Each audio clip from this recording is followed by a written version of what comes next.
5 seconds.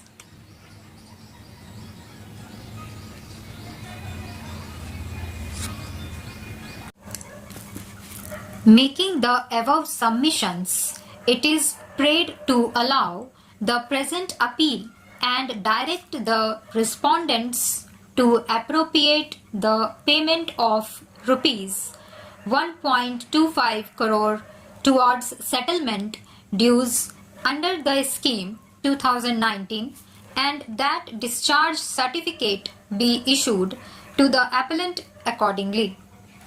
While opposing the present appeal, learned SSG, appearing on behalf of the Union of India, has vehemently submitted that in the facts and circumstances of the case, no error has been committed by the Honorable High Court in dismissing the writ petition and refusing to direct the respondents to accept the payment towards the settlement dues under the scheme 2019.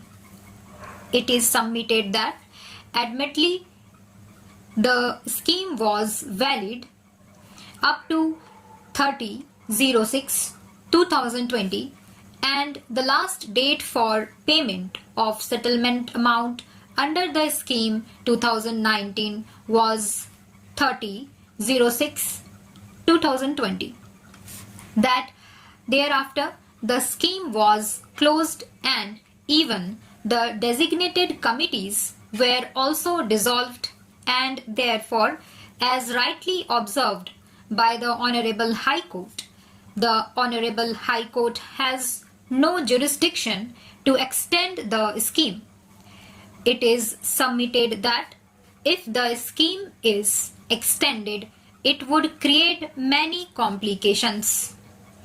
It is further submitted that in the present case, admittedly, no payment was made of settlement amount under the scheme prior to 30/06/2020 and therefore the prayer of the original petitioner to extend the time limit to make the payment of settlement amount under the scheme 2019 was rightly rejected by the Commissioner and the same has rightly not been interfered with by the Honorable High Court.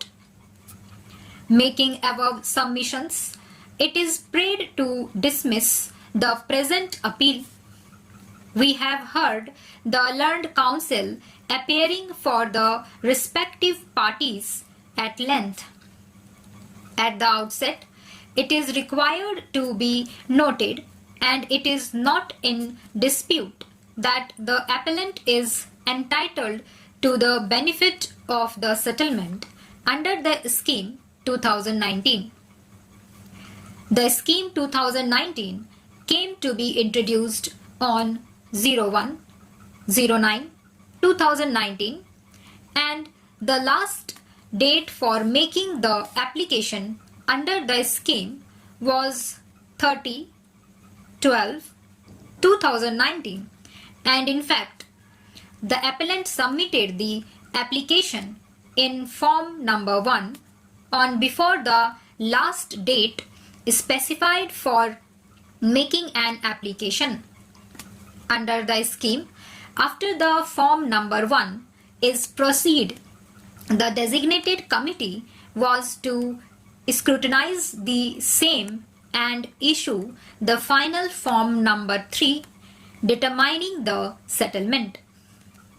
The final determination form number 3 that the appellant was issued the form number 3 on 25/02/2020 and was required to pay the settlement dues on or before 25/03/2020.